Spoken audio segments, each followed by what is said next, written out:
Hi అందరికీ welcome back to Ayesha's వంటలు. ఈరోజు మీరు చూడబోయే రెసిపీ వచ్చేసి రాగి పిండితో ఉప్మా. రాగి పిండితో ఎప్పుడు చేసే దోశ, సంకటి కాకుండా ఇలా కొంచెం వెరైటీగా ఉప్మా చేసి చూడండి. చాలా రుచిగా ఉంటుంది. చేసుకోవడం కూడా చాలా సింపుల్, ఇంకా హెల్త్కి కూడా చాలా మంచిది. మరి ఈ రాగి పిండి ఉప్మాని ఎలా చేసుకోవాలో చూసేద్దాం. దీనికోసం ముందుగా స్టవ్ మీద ఒక ప్యాన్ను పెట్టి 1 కప్పు సూజీ రవ్వ వేసుకోవాలి. అదే మనం బొంబాయి రవ్వ అంటాం కదా, అది వేసుకుని సన్నని మంట మీద ఒక 10 నిమిషాల పాటు ఫ్రై చేసుకోవాలి.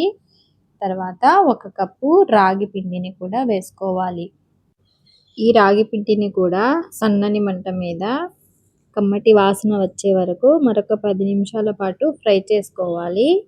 తర్వాత దీన్ని పక్కన పెట్టి స్టవ్ పై వేరొక కడాయి పెట్టుకొని దానిలోకి 1 టేబుల్ స్పూన్ నెయ్యి, అలాగే 1 టేబుల్ స్పూన్ నూనె వేసుకోవాలి.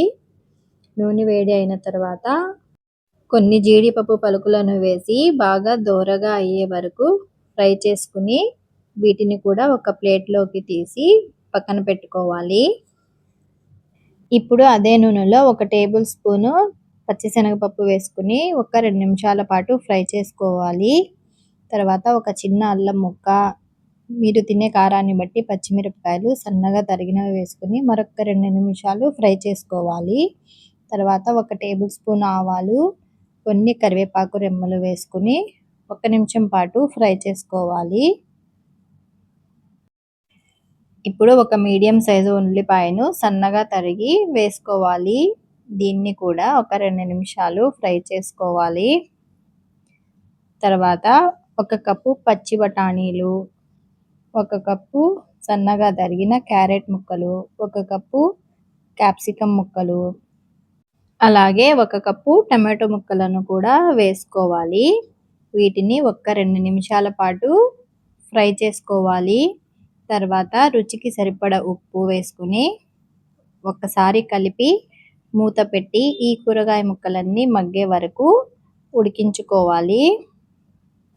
ఇప్పుడు దీనిలోకి 4 కప్పుల నీళ్లు పోసుకోవాలి. మనం 1 కప్పు రాగి పిండి అలాగే 1 కప్పు రవ్వ తీసుకున్నాం కదా, 2 కప్పులకు గాను 4 కప్పుల నీళ్లు పడతాయి. ఈ నీళ్లను ఇలా మరిగే వరకు ఉడికించుకోవాలి.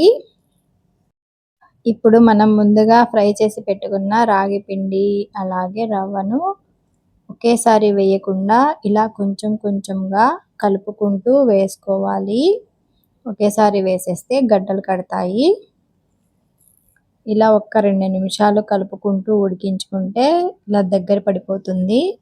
తర్వాత మూత పెట్టి దీన్ని ఒక 10 నిమిషాల పాటు ఆవిరికి ఉడకనివ్వాలి. 10 నిమిషాల తర్వాత కొద్దిగా సన్నగా తరిగిన కొత్తిమీర, అలాగే ఫ్రై చేసి పెట్టుకున్న జీడిపప్పు పలుకులను వేసి మొత్తం కలిసేలాగా కలుపుకొని మంటను ఆపేస్తే చాలా టేస్టీ ఇంకా హెల్దీ అయిన రాగి పిండి ఉప్మా రెడీ అయిపోతుంది. దీన్ని ఇలాగే తినేసేయచ్చు, లేదంటే ఏదన్నా చట్నీతో సర్వ్ చేసుకోవచ్చు. అంతేనండి, చాలా ఈజీ కదా. మరి మీరు కూడా మీ ఇంట్లో ఈ రెసిపీని ట్రై చేసి దాని టేస్ట్ ఎలా ఉందో నాకు కామెంట్స్లో చెప్పండి. ఈ వీడియో నచ్చినట్లయితే ఒక చిన్న లైక్ చేయండి, అలాగే మీ ఫ్రెండ్స్ అండ్ ఫ్యామిలీస్కి షేర్ చేయండి. ఇలాంటి మరిన్ని మంచి మంచి రెసిపీస్ కోసం మన ఛానల్ని సబ్స్క్రైబ్ చేసుకోండి. మరో కొత్త వీడియోతో మళ్ళీ కలుద్దాం.